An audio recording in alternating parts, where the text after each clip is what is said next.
Thanks for tuning in to the Urban Scope podcast. We have more NIL drama for you today. It seems like every month or every other week, there's some kind of drama involving NIL money and payments and broken promises. And this next story is no different. So, long story short, um, according to ESPN, there are 6 ex-Florida State University players who are suing Coach Leonard Hamilton over broken NIL payment promises. And this is related to the college basketball program that Florida State has. So these 6 players are suing, alleging that Coach Hamilton for the basketball team promised them payments in $250,000 between the 6 of them, I'm assuming, and they didn't receive these payments. Now, when I first saw this story, I thought it said $250 million, which would have been a whole nother story. If that's the case, that's a crazy amount of money. That's NBA type money, but it was only $250,000. Well, I want to say only $250,000. A lot of money, but these players are suing, alleging that they didn't receive those payments. So they even threatened to boycott a game against Duke last year on February the 17th. But they are stating that the coach promised them that he would pay them, and they played that game and finished out the season, which they didn't have a good season. They didn't make the NIL tournament. The NCAA tournament. So it was kind of a failure of it was a failure of a season. So a lot of this stuff you have to take into consideration when you think about the payments and things like that. And I'll kind of get into my thoughts about these payments and about what should have been done before they even played. But nevertheless, like I said, I was wondering why they didn't just receive the money up front. Because if you're going to threaten to boycott a game, and this is in February, their season starts, I believe, somewhere in October, November. If you're threatening to boycott a game, wouldn't you receive some kind of money before you would play again? That's just me. If I threaten to, because that's a pretty serious thing to do, to sit out games and leave your other teammates out. So if I was going to boycott a game, I would receive some kind of payment in hand before I stepped on the court. But I don't know, it just sounded kind of weird. But in the documentation in the court filings, they allegedly included text messages between them and Coach Hamilton, promising them a certain amount of money, and they're stating that they never received this money.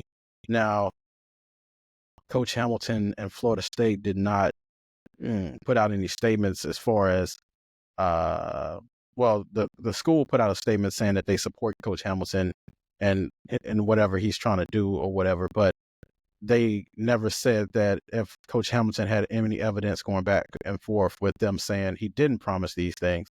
So now it just seems one-sided as far as the allegations are concerned. And ESPN article also stated that Coach Hamilton attorney didn't reach out back to them, which is a normal thing when things like this first occurs. But like I said, I'm conflicted on this situation just for a couple of reasons. Like I said, the first reason is if you were promised, you should be paid, right? Because like I said, promises are promises, and NIL is what NIL is now. It's pay for play, and they kind of created this system where it's all contingent upon how much can I get. And that's my first confliction with this thing is, but on the other hand, you're leaving your teammates out and you didn't receive the money beforehand. If somebody promised me $100,000 to do a gig, usually there's a fee up front that I'm going to take. I'm going to get that fee up front, or the person, put something up to make sure that you get that payment. But it seems like these players just took his word as it was and just kept playing. But now we're all the way into 2025, and they filed this lawsuit to end of 2024. It took some time, so they waited like maybe 11, 12 months to file this lawsuit, and now everything's becomes dicey. And this is it's so tough because, like I said, I feel like this lawsuit is kind of blowing the spot up, as people say, as far as making the block hot. It's kind of like what people say when you when you have a good thing going and then somebody goes and messes it up. Like a lot of times you might have to wonder why I got to do things this way because somebody messed it up. And now we have to do things in a more proper way, a more regulated way, which I think the NIL would eventually come to. I think there eventually will be more regulation because this isn't the first lawsuit. Jaden Rashada from he played at Georgia, I believe. He sued Georgia as well for payments, lack of NIL payments as well. So there's precedent on this already. Matthew Saluka, which played, he was a quarterback at UNLV. He set out because he was promised $100,000, and he set out and wasted a year essentially. And they were on a nice little streak going, but it's going to get very messy as we get further and further into NIL without this regulation.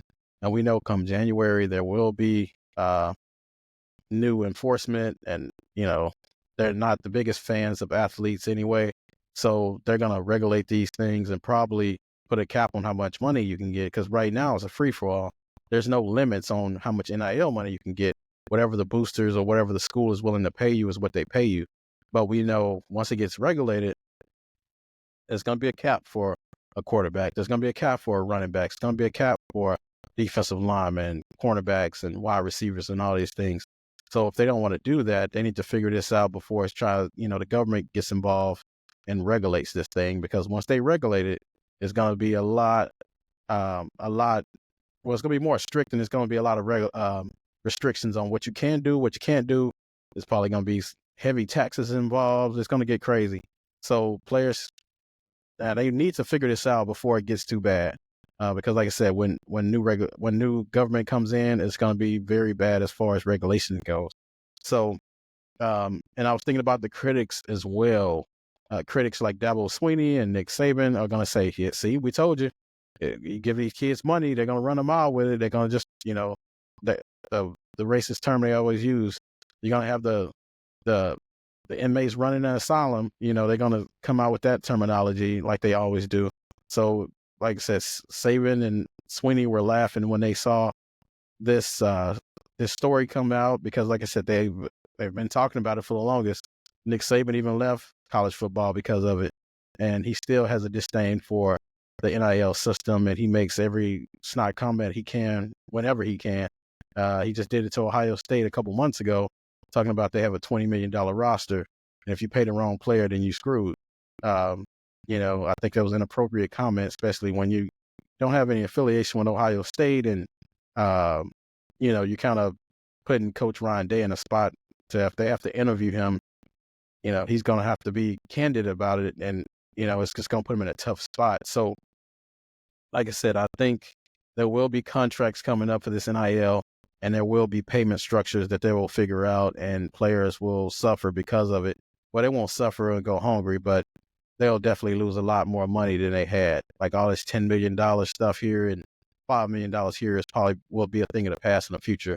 They'll be limited on what they can receive. So that's just my thoughts on this story. I'll keep following the stories as they come along. And thanks for tuning in to Urban Scope Podcast. And until next time, I'll see you next time.